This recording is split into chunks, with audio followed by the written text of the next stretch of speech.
and would be happy to talk more about that kind of privately with people if you're interested. So, Daravinne, would you like to give us a little bit, or would you like someone else to go first?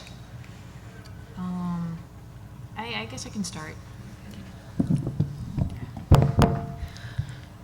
So I got into the hacker community when I was about 17 or 18, and I had come from a very abusive childhood, and I was also very isolated as well. I was a homeschooled kid, and I had never been to public school, and I used going to college as a way to escape from the situation I was in, and I was actually also pretty woefully underprepared for like just life and people in general, but anything was better than what I had been experiencing previously.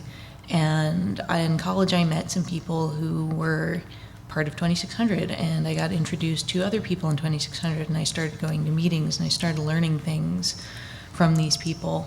And through my interaction with the hacker scene with 2600, I gained skills and the ability to support myself and to keep going and to stay out of a lot of like rock bottom places that I otherwise could have been, and prevented myself from going back ever or having a reason to go back. At the same time, a lot of the people that I encountered within the hacker scene, within 2600, were also similarly traumatized or disordered or had some kind of like emotional problems. And a lot of the people that I met were very helpful, and a lot of the people I met were also very abusive to me. And there's no talking about that. There's no outlet for it. There's no acknowledgement of the damage that we can do to each other within the hacker community once we get involved as friends, or like in any sort of very close interpersonal interaction. And it's a weird balance for me, or it was a weird balance for me. It was like, on one hand, like I was given a lot of opportunities to better myself and to keep myself going, and at the same time, there was a lot of shitty things still happening to me. And I did eventually get more and more isolated because I couldn't deal with the like the continued hazing that tends to go on within these communities among certain people. And eventually I kind of withdrew completely, and I used to live here in New York, and I eventually moved to Chicago, and that was like 3 years ago. I was about 25, and there I decided that it was time to either, as I put it in my head, to either man up and kill myself, or man up and actually try and fix what was going wrong internally, because like no amount of moving could work on the things that were going on inside my head. Like I was in a lot of pain, and I believed that it was my fault and that I deserved it, or I had brought it on myself or something like that. And the only choice that I kept ending up seeing was just to remove myself from the world. But that is a very permanent solution to what might be a temporary problem. And I thought about it from the perspective of like, okay, am I ready for this? The answer was actually no. There's a lot of cool shit in the world, so let me try this other thing. And I called a suicide hotline. I got myself into therapy, and I was in a city where I had no friends, and I was in an abusive relationship, and I left Chicago and I moved to San Francisco, and I kept working on things and working on myself, and it didn't go very well at first, to be honest. Like, I still felt shitty a lot of the time. I still didn't like myself most of the time. And it took a long time of repeated throwing myself against the wall, trying different things, trying various medications. I'm on Adderall. I've never been on SSRIs. I did that on purpose to try and work more on my emotional state than just like paste it over with chemicals. And I kept trying. I stopped interacting with people who were damaging me, I started reevaluating like the choices that I was making, most importantly why I was making them, and a lot of them came from a place of, well, I didn't feel that I deserved any better, or I felt that these fucked up people that I was interacting with were the only ones who could understand me. And so I just kind of like looked at those ideas and kind of let them go and started trying to deliberately make choices, even though they didn't feel right at the time or they didn't feel natural. I just started making different choices, and it gets better if you try. And sometimes it doesn't get better right away. And it didn't get better right away for me, but it's getting better slowly. And sometimes I still think like, okay, maybe not killing myself wasn't the right choice, but I still feel like I don't have enough data to draw a conclusion either way, so I'm going to keep trying. And in the meantime, I've found a lot of good friends and a lot of value in the hacker scene, and I've taken part in a lot of interesting and valuable and life-changing experiences like volunteering for Hope, which I've done for from H2K2 onward to some degree, up until the last Hope, where I worked on the AMD project.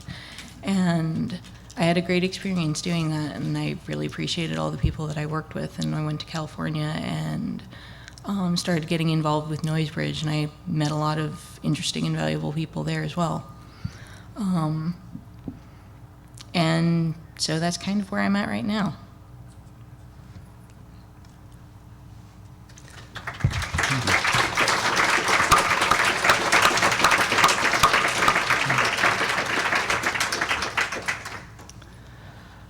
So I've been dealing with depression since I was a teenager.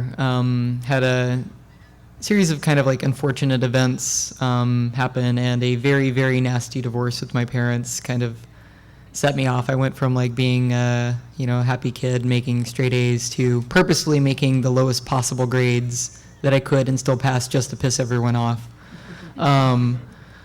It really pissed everyone off. So I was just a really, really angry teenager, and I unfortunately had some medical problems on top of that. My lung collapsed, and I spent a couple months in the hospital between a few things, had some surgery. I also got burned, had some physical therapy from that, and just a bunch of other things. And so around the time I was 16, I was extremely, extremely unhappy, and finally just one morning I woke up, and I had found my state in that I've described it to a number of other people, and they've had similar experiences where you get completely apathetic, just like no emotions whatsoever, and everything is almost like pure logic. And I came to the logical conclusion that I should just kill myself, because that was the correct answer, because otherwise, when I was outside of that, I was going to be experiencing pain again. I couldn't end that pain.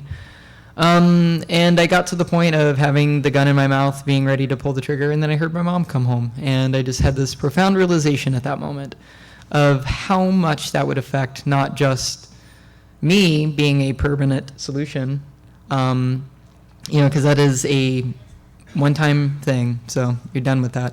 And so then my mother came home, and I realized, my mom being a nurse, she would try to resuscitate me, and if I had done this correctly and I died, then she would probably just pick up the gun and kill herself, and then my sister would come home, and then she'd find both of us dead, and then that would scar her for life, and then, my stepdad, and then all of this stuff like started cascading. Then I started thinking about friends and family, and it was just this moment of sitting on the floor, realizing just how much I affected everybody and how much that was going to change everything.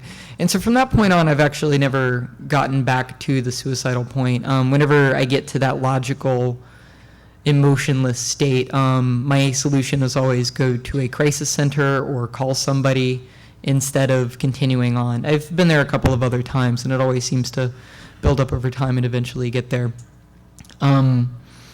But yeah, I'm very open with talking to people about this. I've had, unfortunately, a couple of friends and even close family members both attempt and successfully kill themselves as well. And it's a really, it's difficult to deal with. So I'm seriously willing to talk to anybody at any time about these types of things. So, various points in my life, I've been on and off medications. I highly recommend going on medications and seeing a good therapist when you get to these states. The medications aren't going to fix everything, but they do help you deal with some of the problems. It takes the edge off sometimes. Because I get these crazy anxieties over just silly stuff. You know, it's like you get so depressed and like I can't like bother like opening my email, just like even like looking at the email, or you know, it's like doing laundry. It's just some like arbitrary things. Like I need to do this one thing, or the dishes are piled up, or I need to go and like buy bread, or you know, it's just like these tiny things, but like they're so huge. They're like these huge walls and just very difficult to get past. Sometimes the medication can help. Therapy absolutely helps. Having people to talk to helps. I found for myself living with other people is pretty important. I can't live by myself. It's just, it doesn't work out. I end up kind of living in a pigsty, and it's not good because I have OCD about things being clean, and so then I have this huge anxiety about things not being clean, and then I just can't do anything, and I can't deal with it, and I don't want to go outside, and I don't want to be in the apartment, and so yeah, it's a terrible state to be in. And I experienced this actually, pretty much hacker burnout, and it happened a little bit before Congress. And for around 8 months, I just pretty much dropped off the internet. I stopped posting to Twitter, which is a pretty good indicator that I'm not longer talking to anybody if I'm not on Twitter. Stopped emailing. I stopped running my business. I'm an open source hardware developer, and I just ran out of kits. I'm not going to make any money if I don't have kits. That's what I do full time. And so post-Congress, I usually get a crash after a conference. Like that seems to be like a pretty norm for a lot of people. It's really intense, a bunch of amazing moments, and then just boom, crash. And so I crashed extremely hard. And I just stayed in Berlin. I overstayed my visa by like 4 months. Yeah, luckily you can go to the government if you are an American and be like, hey, sorry, German government, I'm a stupid American. I didn't understand the rules. Whoops. And they're like, oh, stupid American, it's okay. They're there. So I will be going back to Berlin in October, but you know, so it's just, this time I'll be doing it properly. Oh, and that was the whole thing I told them, you know, it's like, no, this time I want to do it right, and I'll have the paperwork ready. And they're like, okay, we like paperwork. That's good. That's good. You've learned your lesson. Excellent. So the past few months, even though I've largely been out of the bulk of the depression, you know, I'm still getting little flurries of it, but I've just been working my way out of it. And I guess we'll talk more about like recovery stuff a little bit later. But I only recently, like the past couple of weeks, popped my head up on the internet, and exactly what happened, which is I just got a fire hose straight to the face of like contact again. You know, but I was ready for it by that point. I knew. And overwhelmingly, it's been extremely positive because this community is amazing and beautiful, and a lot of people understand where you're coming from. And for me to be publicly posting from Mitch's posts and a few of our other friends, have also done like some pretty interesting blog posts and stuff about their, not even just depression, but like all kinds of other issues. The whole community has been extremely supportive, and I love every single one of you because of it. I probably wouldn't continue to be here if it weren't for that. So, yeah.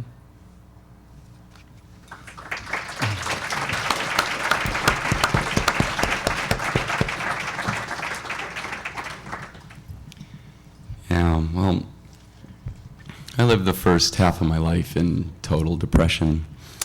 My parents did what they were supposed to do, which was get married and have kids. They didn't even like kids. They weren't evil. They were actually turned out to be really cool people, which helped me later on when we could become friends as adults. But as a kid, that doesn't do me any good. And I was severely, brutally bullied daily. I was physically abused by these bullies almost daily. Teachers in the school that I went to just stood by and watched as the bullies bullied me, and often even as they beat me, especially the gym teacher. Have any of you had gym teachers? So, and my parents didn't know what to do. I mean, they were totally depressed, and if I when I told them about what was going on, they didn't know how to deal with it. They just wanted the pain to go away, and it wasn't going away. So they told me the logical thing to do, which is it's not their problem, or it's not your problem, it's their problem. They're insecure, so ignore them. What does that mean to a 5 or a 6-year-old? So I did the best I could to ignore them, following instructions as I was trained to do by my parents. And I would just sit there and they would beat me and I would try to ignore them. That made me more of a target. I retreated into television, my first hardcore addiction, when I got home, which made everything better until the end of the half hour. But then there was another show.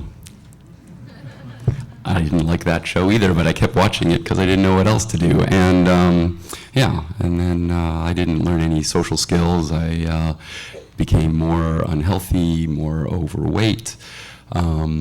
And I didn't get any better at sports, which I hated anyways, making me more of a target when I went back to school, only to retreat back into television again. So this is how addiction works. And I became really good at addiction, which didn't help my depression. That went on for,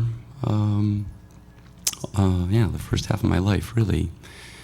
And it wasn't until I was about 25 or so when I was watching Gilligan's Island. I hated Gilligan's Island. I watched Gilligan's Island every day. I hated it every day. But it always had at least one line that kept me coming back for more.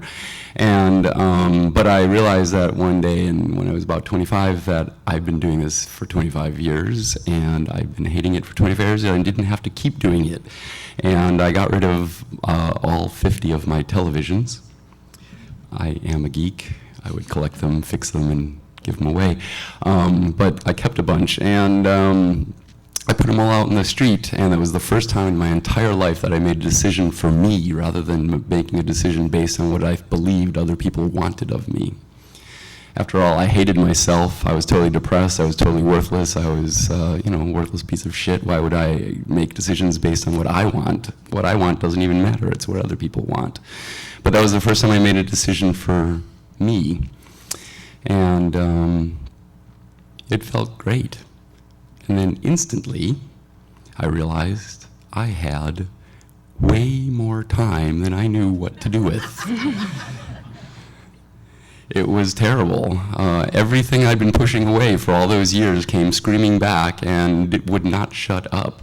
And I didn't have anything to blot it out with, like television. And I knew I didn't want to do that again. I explored other means of addiction, and pot was my first one. It was great. I could, in my high school, just to be cool, all I do is smoke pot, and people would talk to you. You could be silly. You could do fun things. You could be out in the woods smoking and being silly instead of going to math class. And, of course, I'm an intelligent geek, so I get A's anyways, so there's no consequences, right? So, and because it helped me so much in dealing with other people who wanted me to be around to be silly with rather than to beat me up, I wanted more. And boy, did I do more. It got in the way, and then I get paranoid, and I get down on myself, and I started meditating, and meditating was a way to fix myself, and I didn't realize back then that I can't fix myself. I could only make myself crazy. And so I would focus on all the things that are wrong with me and then change my outward behavior surrounding it. And I became a perfect person for according to my 16-year-old brain of what other people wanted me to be. And that became really interesting when there was someone from one group who I was like this and someone from this other group who I was like that, all in the same room. Who am I? High on pot, unable to think, and only to be able to get down on myself. Yeah, so a bunch of experiences like that over a few years, and I realized maybe I should just be me. More choices. Quitting pot, suddenly everything I was pushing away by pot comes screaming back, and then I found other drugs. So anyways, going through a few of those, but still all along the way, meditating, actually seeing more of who I am, becoming more of a unified whole, making choices, dealing with the consequences, choices for me rather than what I believed other people wanted of me. and years and years and years of doing that, a little bit of success, a lot of failure at learning from the consequences of my choices, doing things in my life that I actually didn't hate, choosing to make time to do things that I might like, making time by doing less things that I like so I can explore what I love, making more and more of these choices and learning from the consequences, which I had no control over, and learning and making new choices years and years. It takes time for this shit, and the hardest thing is to be patient. And boy, was that hard for me to learn. But eventually I was actually traveling to Alaska. I drove there, and I saw a metaphor for life.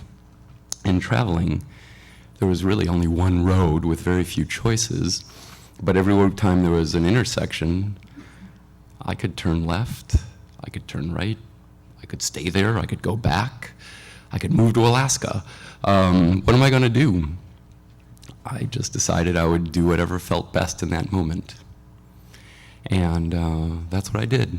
And it led me to an incredible set of experiences over several months traveling around in Alaska until I got a job, my first consulting job, ripping the guts out of fish in a fish cannery. It was the stupidest thing I've ever done, job-wise, and I've done some stupid things job-wise. Covered knee-deep in fish heads and slime, and I kept telling myself, well, if it gets bad enough, I'll just quit, and that became a mantra. And eventually I realized I've been saying that mantra as it got way worse than possible, and I realized, wow, I really can quit, and then I quit on the spot. And one of the women next to me said, well, if you quit and go away, who's going to keep us all happy? Me, the most depressed person on the planet, keep you happy? What are you talking about? But then I realized for the first time in my life, I actually had been happy for an extended period. It was miraculous. And that was the first time I realized that it was really possible. And it was all because of making that conscious process happen, of making choices, learning from them, having no control over the consequences, but learning from them and making new choices based on what I think is the coolest. Often I'm wrong, but we live and learn. And all these years later, I'm 55 now, time does keep happening, and I have not identified as a depressed person in so long. I still get depressed. It definitely still happens. Life is ups and downs, but I don't identify as a depressed person anymore. I identify myself as living a life that I love. And I do live a life I love, even with things that happen that totally fucking suck, like a friend killing himself last November.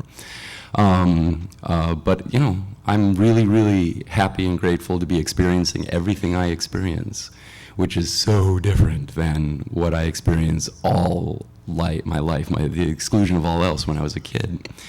So it really, really is possible to go through this, and I love helping other people any way that I can, and now that I'm old enough to keep track of my boundaries, taking care of myself in the process, which is why I do everything that I do. So, and that's why, I help organize things like Hope and Hacker Spaces and whatever. It feels great for me to help other people and do things that I love. So that's been pretty much my experience.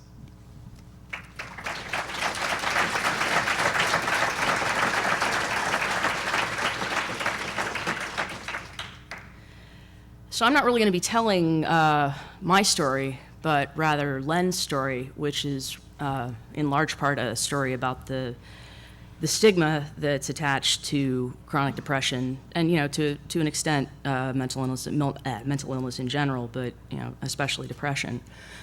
Len grew up in Pennsylvania, small town with a boys' prep school in it. Went to Catholic school as a kid, but he was always kind of the odd kid, because he was smart. Had some health problems, which later turned out to be Crohn's disease. But when he was 8, he was just the weird kid who can't eat pizza on Fridays. He was diagnosed with depression when he was a teenager, and in his late teens went through some pretty traumatic experiences that left him with a profound distrust of the of psychiatric care in general, pretty much entirely the fault of some sufficiently incompetent as to be evil professionals. And you know, when you're 17 and you don't even have power of attorney over yourself, you don't have the ability to fire your doctor.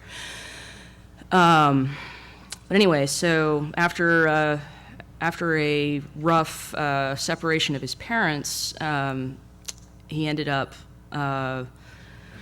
leaving town, moving to the Bay Area, and pretty rapidly getting catapulted into a certain amount of fame as an anonymity and privacy activist. And he was still struggling with with both the health problems, the physical health problems and the depression. But with the help of SSRIs, things were staying fairly stable. So in about 2004, even without a college degree, he never spent a day in college, because when his parents separated, he had to take care of his mom and his little brother. But just from working as hard as he possibly could, I mean, this is kind of the dark side of the American up by your bootstraps myth. People get to feeling like if they bring themselves up from a difficult or underprivileged background, and something goes wrong, that it was their fault, that they weren't up to snuff or something, and that can be just particularly toxic to somebody who's living with depression. So 2004, he got accepted to the PhD program in electrical engineering at the Catholic University of Leuven in Belgium, and went over there to work on anonymity and privacy research full time. Dream job, totally. We met in 2005 and started dating. And then in 2006, during a Crohn's flare-up, he went on prednisone, as is usually the case when your immune system decides it wants to hurt you, and suddenly started having seizures.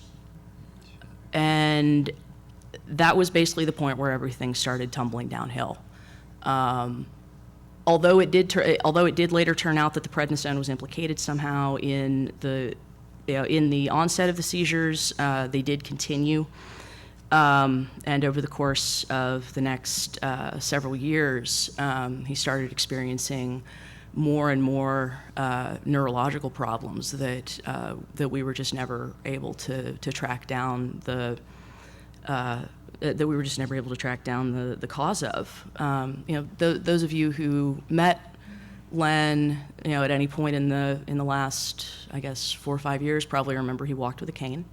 That was because his back was slowly degenerating on him, and he was terrified, just absolutely terrified of losing his mobility, of not being able to finish his PhD, of disappointing everybody that he respected and who cared about him. And despite the fact that we always told him, look, we love you, we know you're brilliant, you don't have to prove anything to us. He still felt like he had to prove it to himself. And so, last summer, I had to go to Houston abruptly because of now it seems kind of silly, but my elderly cat, who we left with my parents when I moved to Belgium, so the cat died. I flew home to see my family for a little bit. Turned out I was going to have to stick around for a bit longer for work. So I arranged for a friend of mine to well, a friend of both of ours really, to fly out to Belgium and just, take care of him. To take care of any of the stuff that he needed help with around the house because of the mobility problems he was having. And so, yeah, Ted gets to Belgium on the morning of July 3rd, goes to the apartment. No answer at the doorbell. So he went to the church up the street, borrowed a ladder, climbed in the window, and found Len hanging from a wardrobe. So,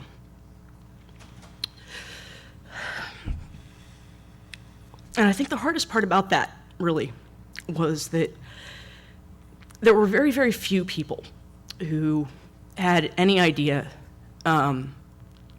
just how far things had gone. I mean, even I really didn't know. But, the one refrain that I just heard over and over again in the days following was, we never knew. He always seemed like he was doing fine. But that's the point. When he would come to conferences, that was... we had friends, of course, who would come over and hang out in Belgium, but he didn't really, he wasn't physically able to get out a lot, and he loved going to conferences and seeing people, but that was also a lot of stress on him because he just felt like he had to keep up this facade of being the same hyper competent guy that everybody had gotten to know when he moved to the Bay Area back in '99. And I think the reason for that is, like I said, there's this stigma that's attached to depression. People think, well, what do you have to be sad about? Your life is fine. And it's not about being sad. I've experienced episodic depression. I've had other friends of mine kill themselves too. But that's not the same as having, your brain chemistry constantly sabotaging you on a daily basis. And that is nobody's fucking fault. That is nobody's fault. That is just bad fucking luck. And so, if there's one thing I want to accomplish out of this, it's to get rid of that. It's to get rid of that fucking stigma, because that's what kills people.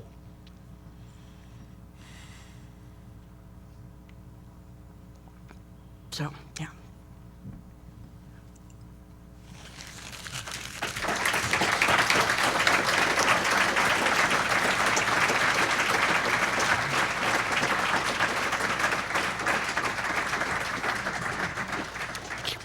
I want to say thank you to all of these folks for being willing to share stories, because hopefully people are feeling connected to the stories, and it's the emotional content that we're social beings, and so we resonate with that emotional content. Moving sort of into Q&A for our panelists, what are some of the things that you find to be difficult about being part of hacker culture? And what are some of the things that you find to be helpful about being part of hacker culture compared to mainstream when it comes to talking about mental health stuff? I'll say, I'm not sure it matters hacker culture or not. As Meredith is saying, there's a stigma around depression and suicidal thoughts in our whole society. And I think that goes across all cultures universally on our planet. In our culture, it's really bad, especially as males, to be considered weak. Depression makes you look weak. You have no control over none of us have control over our emotions or our feelings. We have our emotions and our feelings, but we can't control them. But depression is so big and it's so bad. It's one of the things we're just not supposed to talk about. And yet so many of us feel it. I mean, maybe if there's one thing different in hacker culture, maybe more people in the geek scenes experience depression, because so many of us grew up introverted and introverted geeks, and maybe it's hopefully better now when being a geek as a little kid is almost cool, because everyone knows geeks make all the cool toys that we all play with. When I was a kid, as I related a little, being a geek was incredibly dangerous. It was one of the worst things you could be called. The only worst thing was fag, and I'm both. So,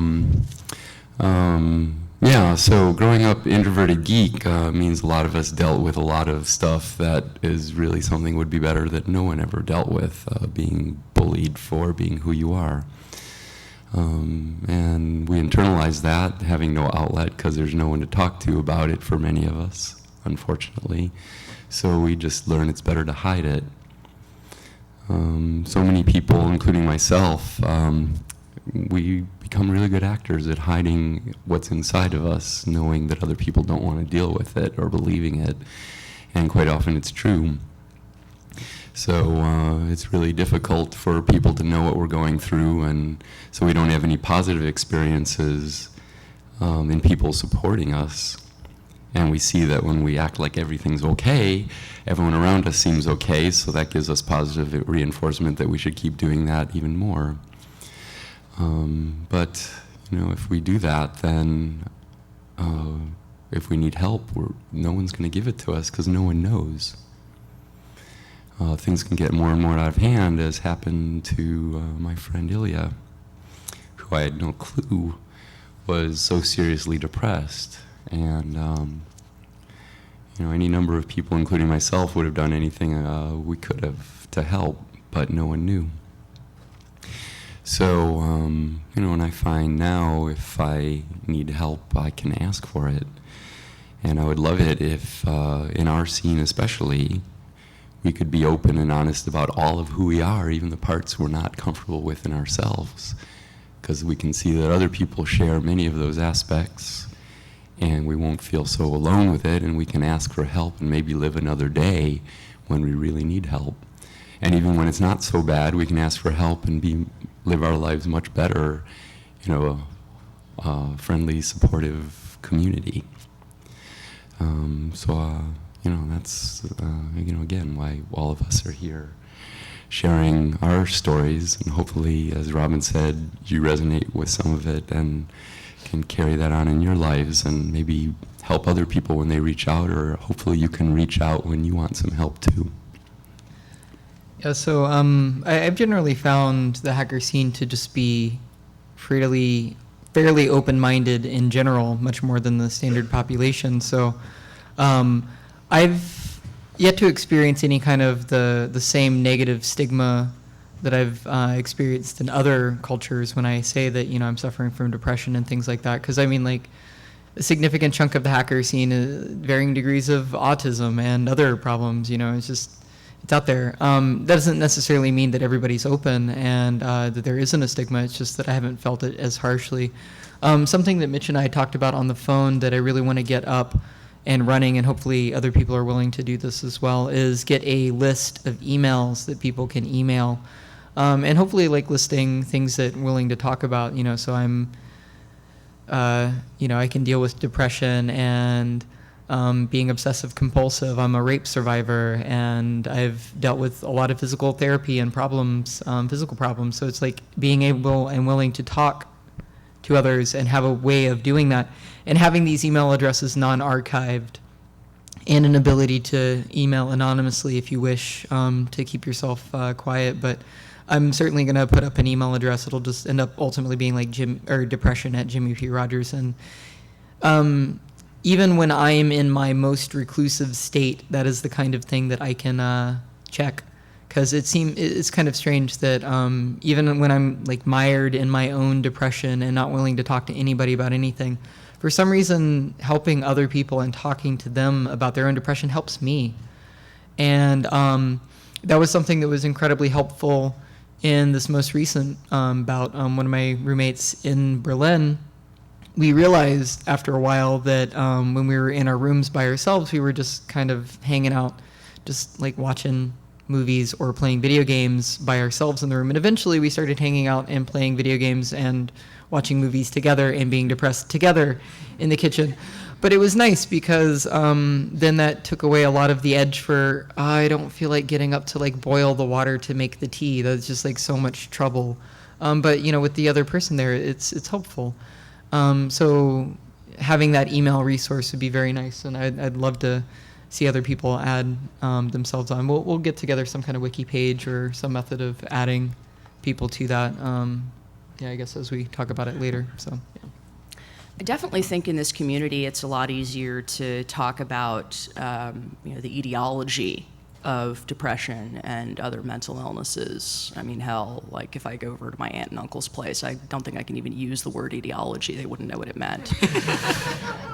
That's actually, that can be helpful from a practical standpoint, although, it certainly is not a comfortable feeling to feel like a bug on a microscope slide either. But, that said, Len and I certainly struggled with the medical community. When we were dealing with his seizure disorder, we had to fight tooth and nail against a neurologist who swore up and down that the prednisone could not possibly have been implicated in the seizures he was having. And then, like, while he was in the hospital, he accidentally got dosed with salumedrol, which is prednisone's bigger, nastier brother, instead of the hydrocortisone that he was supposed to be getting. And then, within 12 hours, seizures so bad that 4 milligrams of adjuvant didn't do anything to it. Then the neurologist showed up and apologized, right? But, I think there's sort of a lack of ego in this community when dealing with, areas that we don't understand very well. So I think people are relatively good about just sort of trying to understand, what is the physical root of this problem. So I guess there's that. My experience in the hacker community was that I was not really able to talk about feeling bad or being depressed, because the overall attitude was partly just, well, everybody feels bad, so why are you complaining? And also, as a woman, when I entered the hacker scene, most women in the hacker scenes were still like having their credibility as actual geeks called into question on a basically constant basis, and I definitely had that experience as well. And the general response to me was, well, you're a girl, so everybody is giving you attention. You couldn't possibly have problems. And if you have problems, well, you're just being an attention whore. You're just seeking approval or attention from other people. And I eventually learned to pretty much just shut up and play like the mutual abuse game socially. And it got harder and harder and more unpleasant, and it pretty much led me to withdraw completely. And I didn't have an experience of acceptance of any of my mental experiences or conditions until I went to the West Coast and went through a period of just talking openly about my feelings and experiences in a deliberate effort to get people to reject me, and to get to the point where I would be socially ostracized for being fucked up. And that didn't happen, thankfully. And it was a new experience for me, because I was used to a very harsh and hard-edged type of social interaction where like a hurt or be hurt if you were not hurting somebody, you were a target. And it also took me a while to work myself out of the mindset of people are just going to automatically target me if I'm not really, really, really careful. And I've relaxed a lot over the past couple of years and gotten able to even talk about my experiences. But back then I was never able to. And that external non-acknowledgement led also to an internal non-acknowledgement that it reinforced the internal monologue that all of my problems were my fault to begin with, and anything that I wasn't able to fix on my own was just because I sucked that much, or that I was that much of a failure.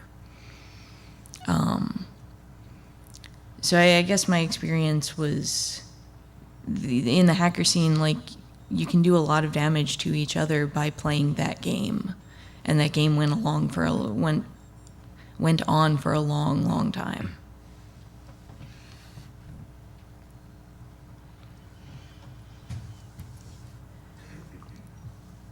So tell me a little bit more about addiction and self-harm and other self-sabotaging sorts of behaviors. What does that look like? How do you get out of that cycle? Speak more about that. So I'll go ahead, because I've pretty much recently banned myself from like video games and watching anything by myself, and a number of other things that I'm just like, you know what, fuck this. I'm getting absolutely nothing done. And so fortunately or unfortunately, depending on who I talk to, I'm actually allergic to pot and a few other substances. So drug was never an option for escape for me.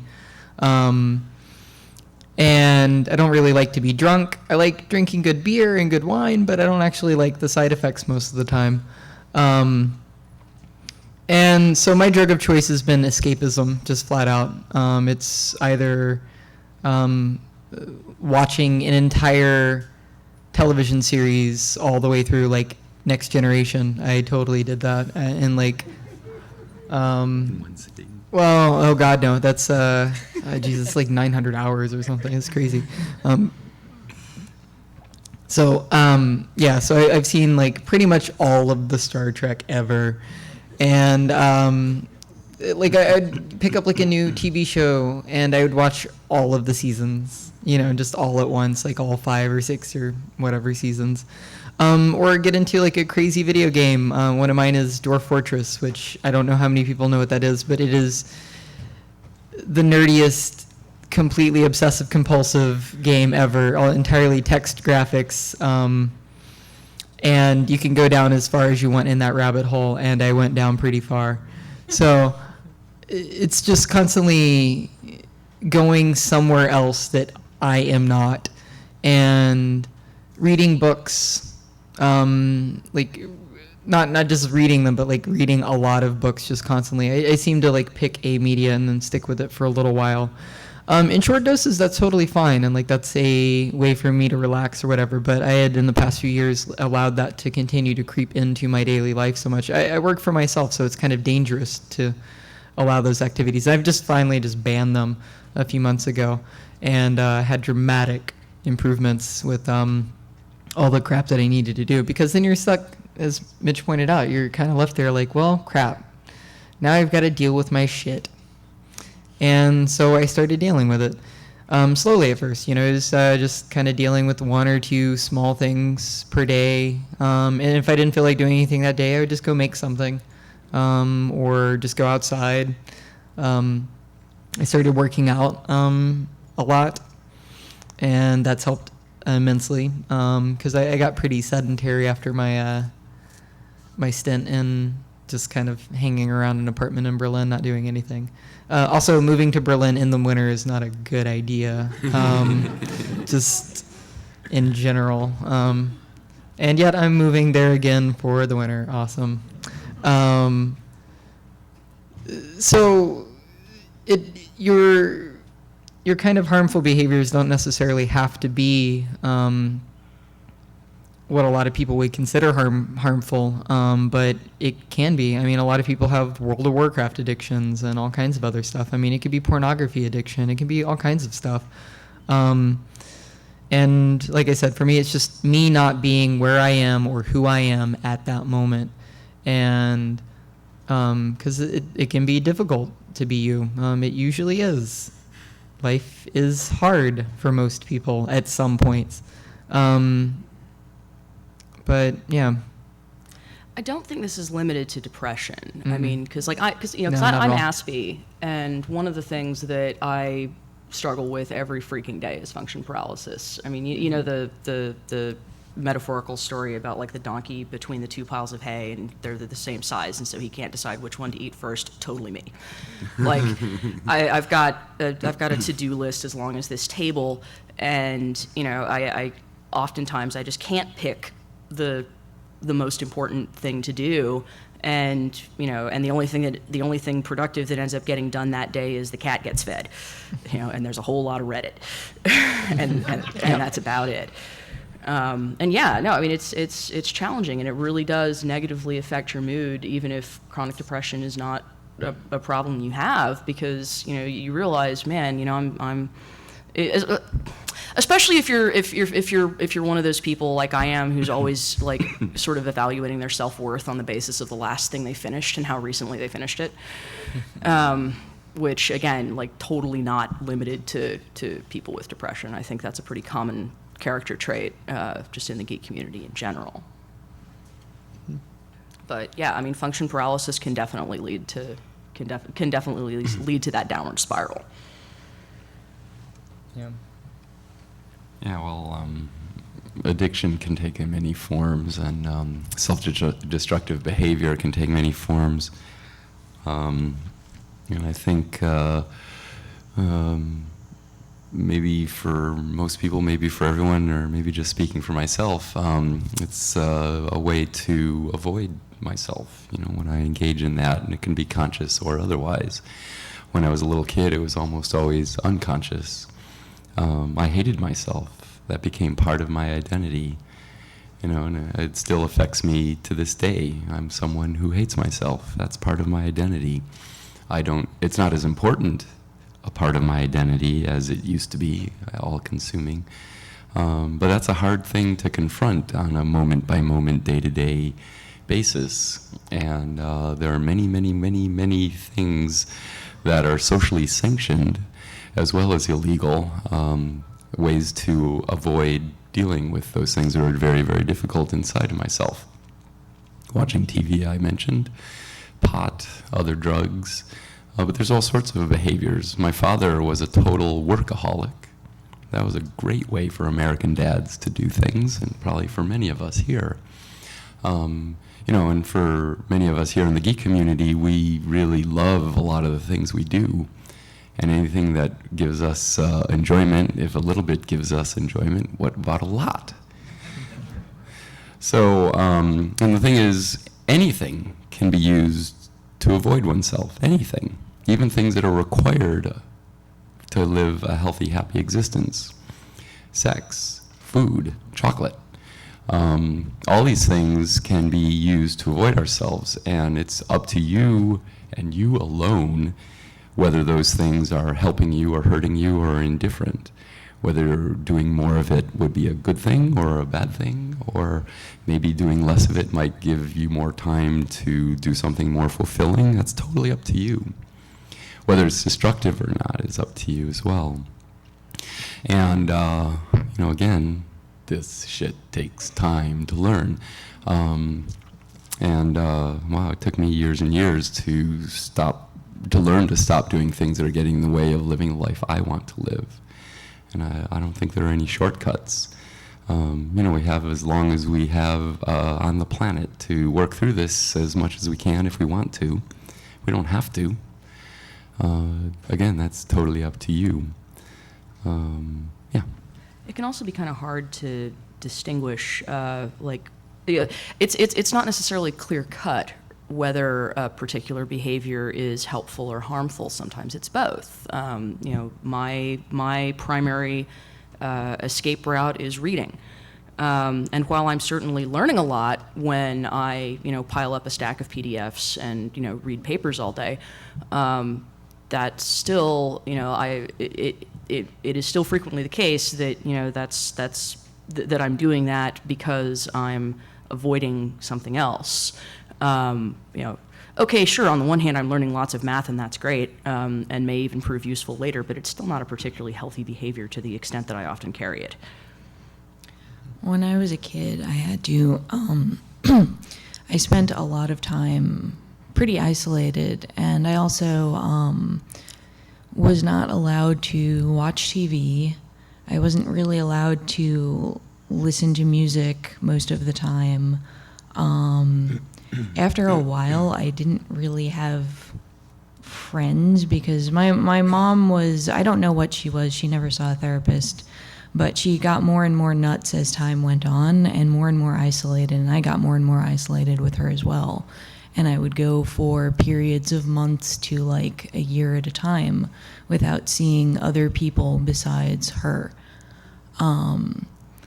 And because of the treatment I was receiving from her and the general, like, honestly, just lack of things to do, things to, like, distract myself with or engage in escapism with, I became disassociative.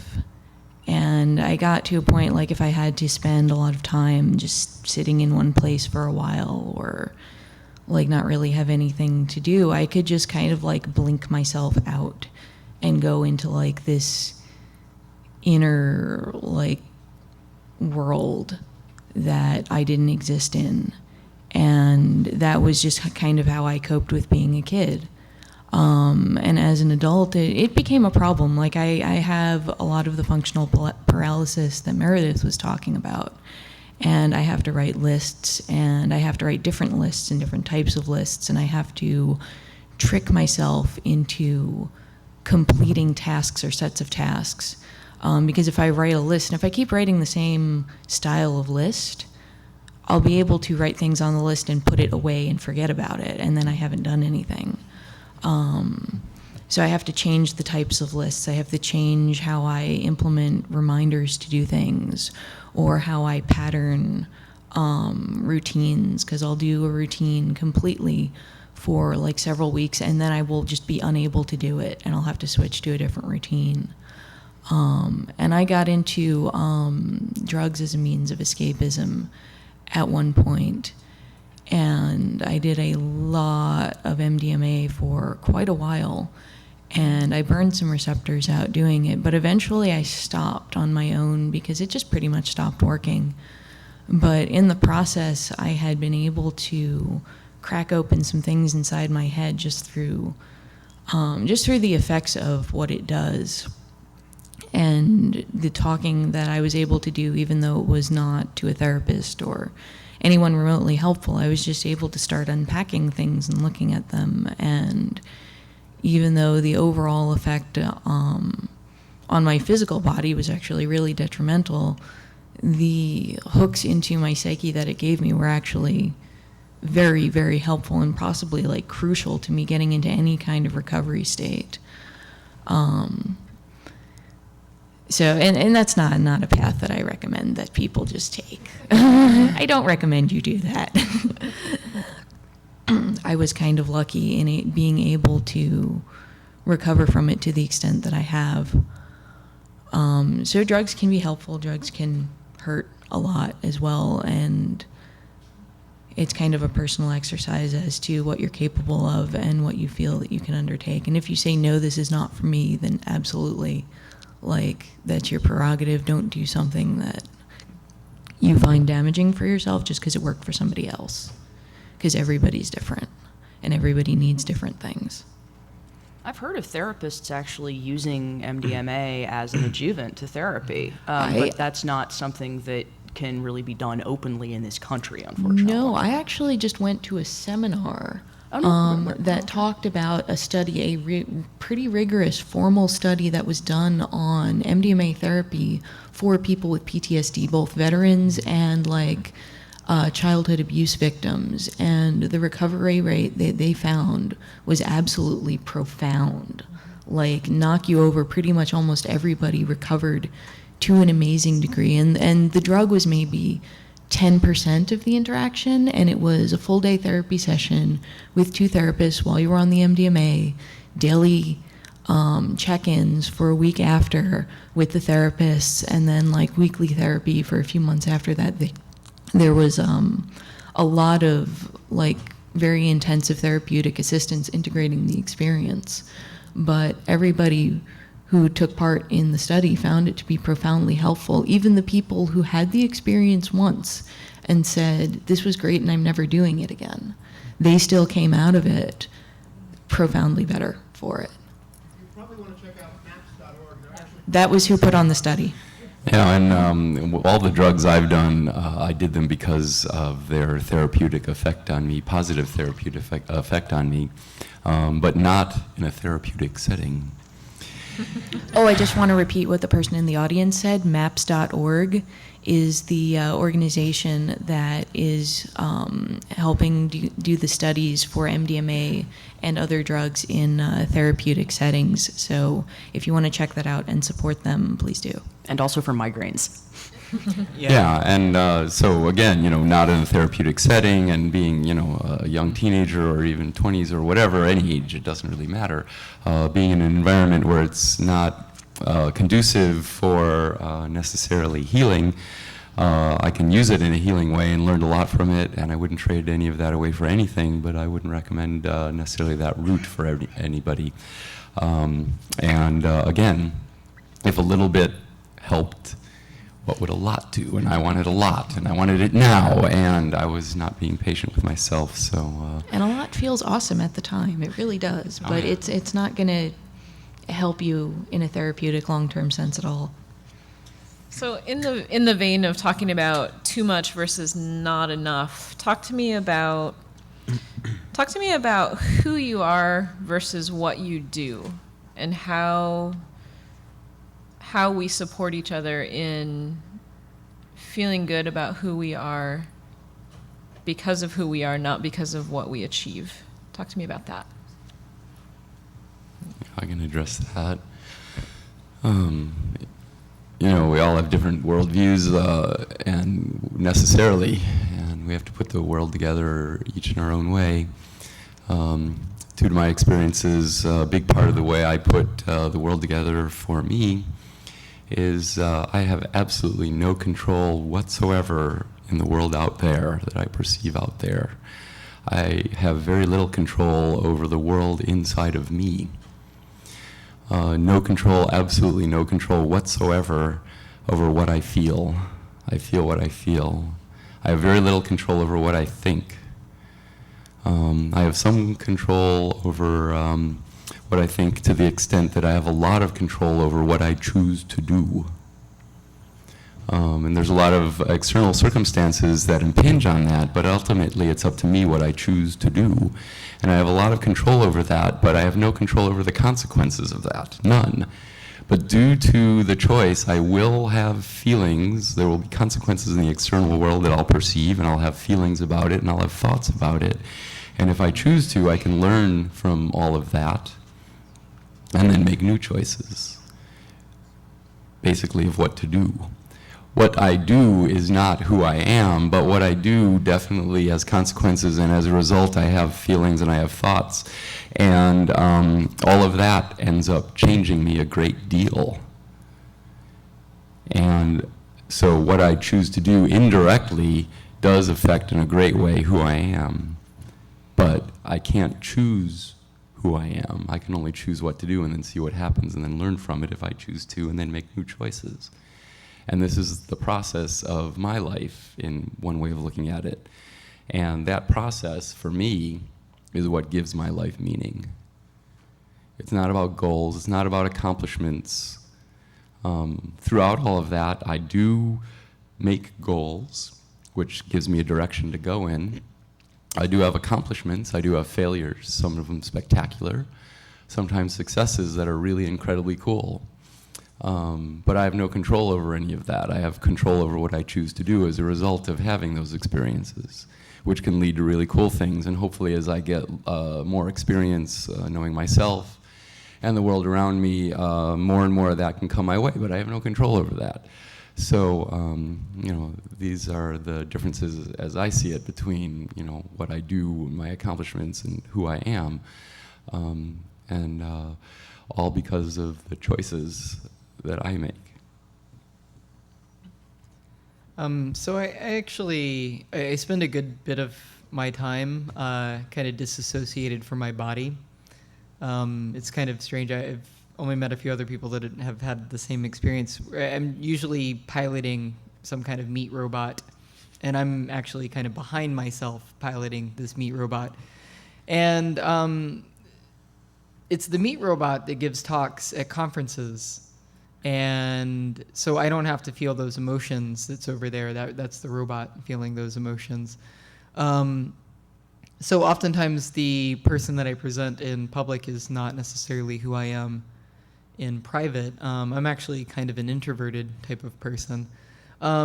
It's kind of interesting because this depression panel is hitting so close to home and pulling so many things that I'm actually here piloting directly inside the body. Smaller separation, but it's still there. But yeah, one of the things that is vaguely positive about having depression is that you do get a lot of time to think when you do allow yourself to. Because when I get too far down into it, I just kind of lay in bed and I don't even bother with turning on my computer to start any kind of video game or TV show or anything like that. I just kind of like lay there and think. And every time I'm there, I learn significant and profound things about myself. And I'm constantly in a state of learning what makes me depressed and why I get there and why I feel these separations of myself from everything external. And, as Mitch said, you can't really change any of the stuff that's out there unless you can. I mean, some of the stuff you can, but it's just you never know how well one thing is going to do or how well another thing is going to do. And yeah, so I guess that I'm in a constant state of learning. And every time I go into a significant depression, I come back out understanding what led me into it, and then I don't let it happen again. So, or at least I try not to. Oftentimes it's, external things that you can't do anything about, but yeah. So when I was first entering the hacker scene, I was unfamiliar with handles up until that point, and I just picked a name and became somebody else for a bit. And that was the first time that I was able to split myself into two separate identities. And one of those identities was going and doing things and interacting with people and gaining value. And the other one was the person that I had also been up to that point that was very depressed and hated themselves and had no internal sense of value. So for a while I became this other person, this hacker handle persona, and it was a little dissociative, but I was just able to step into being this other person for a while and to build value as that person. And after a while, I realized that there was another split that had occurred, that internally there was a third person, quote unquote, that I was being, that was holding all the pain that I was feeling that I couldn't really deal with at the time. And I realized this after a few years of being in the hacker scene, that I was actually three different people. And for some reason I said to myself, oh God, that's not good. I don't want to be like three different people. Oh God, multiple personalities, whatever. This was bad. And I tried to reintegrate all of these separate identities into one. And that was a terrible, terrible idea, because it reintroduced the pain that I was feeling and the lack of value in myself that I perceived to an identity that I had been building value with, which was the hacker identity that I was using. And it pretty much took me down, and I stopped being social, and I kind of became a hermit for a very long time, and then went into my downward spiral, which led to me leaving New York and almost deciding to kill myself. And after I started coming out of all of that, I thought about the separation of identity, and the NIM Wars thing was starting to go on as well, and your real name versus who you are on the internet. And I started thinking about this in the context of self-image and PTSD and who you are, and the fact that if your internal self-image is so broken, then having another identity that you can be, that you can step into and add value to and draw on and eventually become in some more constructive way could actually be a really good thing.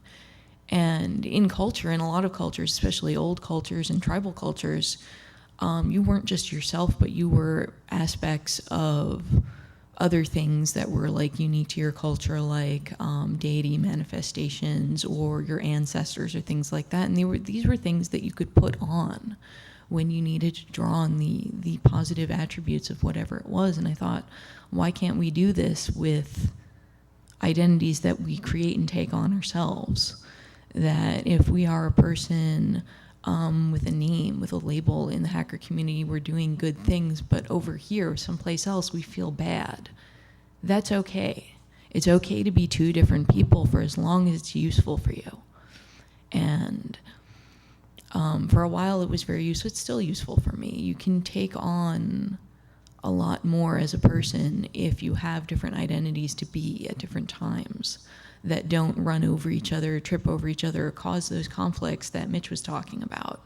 And you can still be yourself as well, because I think there's a little bit of a stigma with like being different people right now, and I think that's also more negative than it really has to be. So yeah, like being somebody else for a while is helping me become more of the person that I eventually want to be, no matter how many manifestations it ends up being. I am one physical person with one set of chemical reactions that's going on, but I can shape those to manifest differently at different times. Yeah. I was talking earlier about that, that accomplishment-driven sense of self. And I think the point where that becomes paralyzing is when it becomes a fear of failure. And, in an academic environment especially, where you're under a lot of pressure to produce results, it can just get overwhelming, because when you're under all this pressure to... side tangent, actually. So one big problem I have with academia that's actually, I think, less of a problem in the hacker scene is that we're a lot cooler with negative results. Like, if it turns out that X doesn't work, that's actually interesting. And so, it was, I came out of an academic background and didn't really get involved in the hacker community until about 2005, 2006.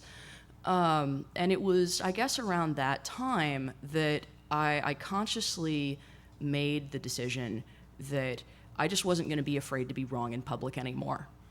Because if I failed at 10 different things this week, that means I tried 10 different things this week. If it turns out that, if it turns out that like 2 of them are actually straight up impossible, that's good to know. That's the so it's, again, I think just a lot of it has to do with the environment that you're in. If you're constantly being pressured to produce and that's hurting you, you need to get the hell out that environment, and find some place that's more supportive of trying and failing. And that can be hard to do. I mean, because if you're if you're stuck in the job that you're in and can't find another one, that's not something to feel guilty about. But the nice thing about having other communities to be part of is that you can find one that's that's more tolerant of not necessarily producing the positive results all the time. So it's about not quite 20 after 4, and I'm wondering if you would, I know that we could keep talking about this for a long time. I wonder if you are ready for about 10 minutes of audience questions, and then we can come back up to the panel for a last word. Okay. I think it's going to, it should be about 5 minutes of audience questions, because we need a little bit of transition time. Okay, thank you. So about 5 minutes of audience questions, if the house lights could come up, please.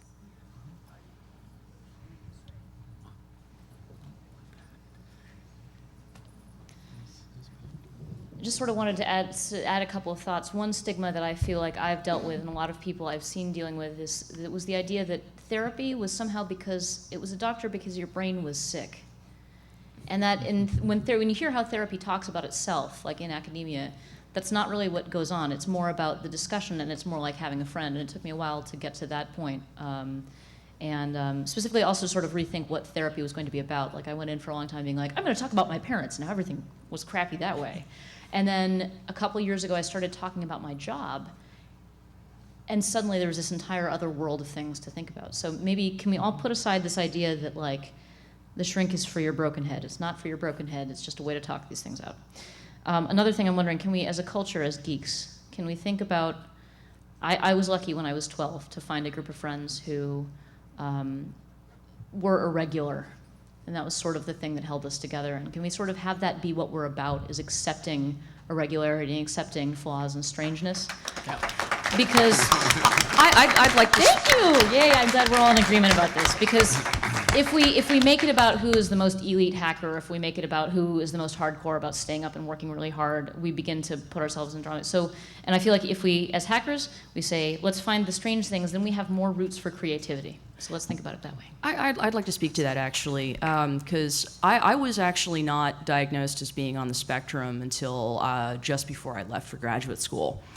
And I didn't really start seeing a therapist to help me deal with like some of the social problems that brought on for me until I was actually like well into the PhD that I ended up dropping out of. And really, you know, I think the most useful thing that I got out of therapy was, you know, my therapist helped me come up with ways to communicate to other people, you know, that look, this is just how I am. There is not something wrong about the fact that I'm looking you in the nostrils and not the eye when I'm talking to you. You know, there's not something wrong about the fact that I have a flat affect all the time. There's not something wrong about, you know, all these other like, you know, quirky aspy behaviors I have. You know, there's not something wrong about the fact that I really am just going to take you literally. And you know, it was hard at first to, you know, feel comfortable, you know, presenting that to people, but you know, really just, you know, with time it just sort of got easier to live in my own skin, and that was really the beneficial thing that I got out of that experience with my therapist in Iowa. So we have about 2.5 minutes in our 5 minutes I'm left. so sorry. Okay. Yeah. Okay, thanks for this talk. It's really great.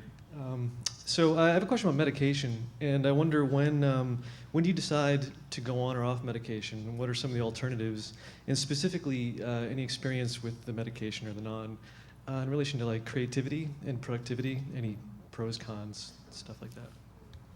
So I've been on and off medications for a long time. I'm currently not on medication.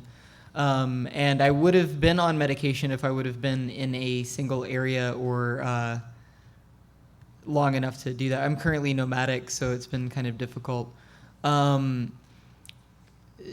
It depends on the kind of medication you're on. They all kind of affect you differently, and I've had very negative reactions to some and pretty positive reactions to others.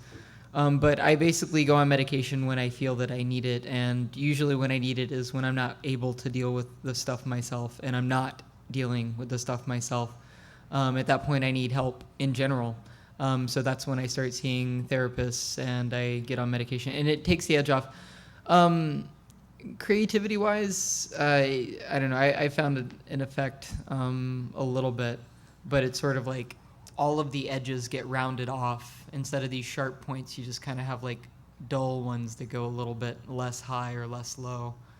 But Caveat on the going on and off of meds thing, that can work with depression. It absolutely does not work with schizophrenia. yeah. Yeah. So my question was very much similar to that. So the other comment I had though about that, or an observation, is sort of the trend these days. So I actually didn't realize this, but a lot of people getting prescribed medication but not seeking treatment, not doing like talk therapy, which I found Terrible idea. Yeah. Which, Yeah. right, Yeah. which I found pretty shocking, because one of the first things, I was diagnosed with depression when I was like 17 or something, but I was seeing someone, but also medication that was on and off, and it's been working. But I would never think to do that without seeing someone. So it's just Yeah, It's and- shocking to me. And keep in mind, if you get prescribed medication and you want to do talk therapy, you're probably going to have a different therapist for the talk therapy. The psychiatrist is there to prescribe you medication and make sure that it's working appropriately, but he's usually, that person is not going to be really somebody that you can go and talk to every week. You should have another specific talk therapist for that as well. I have a talk therapist and a psychiatrist right now. And then make sure both of them and other people in your life who are supposedly there to help you are people you relate to and you know and feel Yeah. good that they are on your side. And if they're not, Yep. don't be afraid to shop around, kick It them is to the totally curb, and find fire your somebody who does. therapist. You can Absolutely, yeah. totally fire doctors if they don't work. Yeah. Yeah, that's. I brought this up earlier. Like the medication by itself will do absolutely nothing unless you have some way of working through it. So Yeah, it puts your mind in a chemical state where Yeah. it's easier for you Exactly. to get to the state that you want to be in, but it's not going to do it by yourself. You still have to also be doing the work, doing the talking, doing the thinking. yeah, it just kind of like keeps that anxiety point from being so sharp, so I can actually get up and take the garbage out, or floss my teeth, or answer some emails. It's not a thing that is just going to magically fix everything, because that's you don't fix these things. You're not broken. It's just something you need to like learn about, and the therapist. It's just find a therapist that you are comfortable talking to and you feel better about when you see them. That's a significant point, is like, if you feel like shit every single time you go to your therapist, find a new fucking therapist. So it's okay to feel like shit occasionally when you've talked about some huge thing. You're going to feel crappy for probably weeks afterwards, but then eventually you feel this huge relief, like, wow, I can't believe I was like holding on to that. Like, So we've been given the 2-minute warning. yeah. So anyways. If I can just offer a quick metaphor, medication can be a great soldering iron, but you have to do the rewiring yourself. Yeah, exactly. So can we do one more question and then come back to the last word of the panel? One question, Jonah. Thank you. I'll try to keep it short. First of all, I want to applaud the panel for the courage to put it together. And I think it was Du Bois who talked about how often it takes a lot of courage to stay alive, and not everybody realizes that's a choice. I really want to invite everyone in the audience, if they're not familiar with the new wave of radical mental health. There's a lot of groups out there like the Icarus Project who are all about trying to change the language we use to describe mental illness and talk about it more in terms of dangerous gifts and create safer spaces like these to share subjective narratives. I doubt we have time to really engage in some of the questions around languages of compassion. I think most of you spoke from the I, which is incredible, and started with stories, but we are operating in this context where the psychiatric establishment and the pharmaceutical complex can be critiqued outside of informed consent, and so people should really understand, I think, that there's been a move beyond the dogmatic anti-psychiatry, which is just black or white, meds or no meds, and towards a much more nuanced critique of psychiatry and pharma.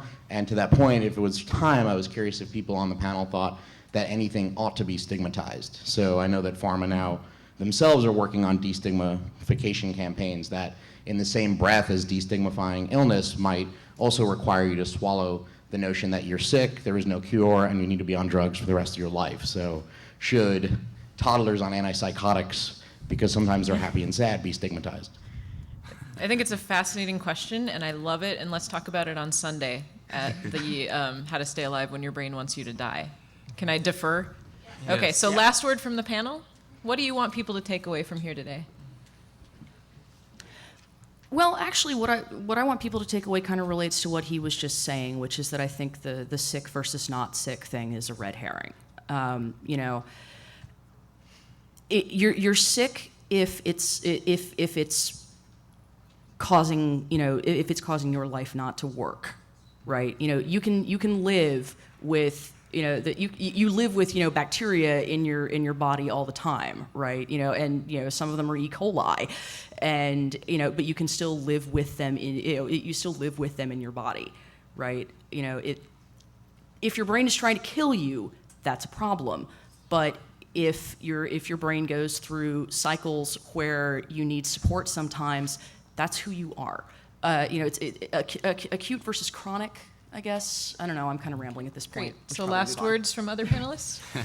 Since we're out of time. But yeah, I mean, that's really the point. I would love for each and every one of you and all of us, it's totally okay to be who you are. You are who you are. We are constantly changing, but you are who you are now, and it's totally okay to be who you are, even if part of who you are you think it sucks. Accept that. It's part of who you are. It's not something you need to fix. It's who you are. And we can all be open with who we are if you want to. If you can accept who you are, you can accept others for who they are, and we can accept all of us for who we are, and this is what makes really wonderful community to be a part of. Great.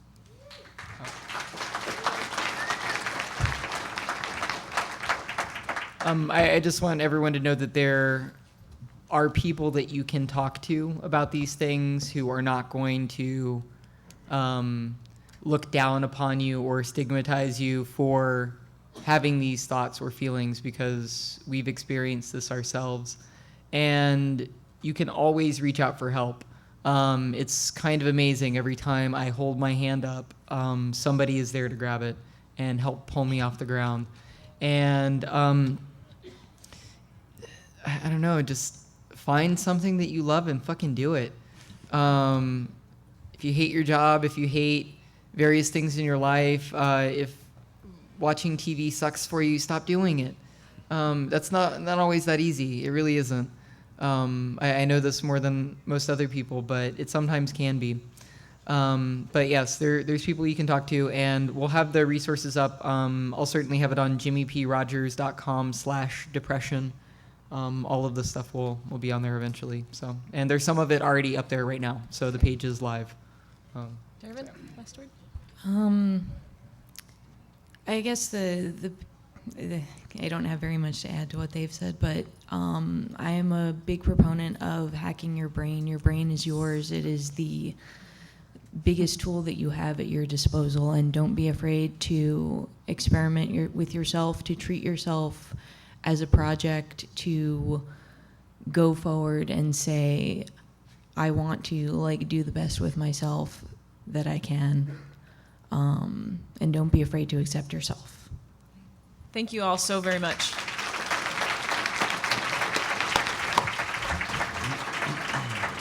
Do you remember that in half an hour, is it, you guys are going to be doing also a workshop on the 6th floor? Yep. Okay, so there'll be a workshop on the 6th floor following up on some of these issues, and another one tomorrow as well, the Staying Alive When Your Body Wants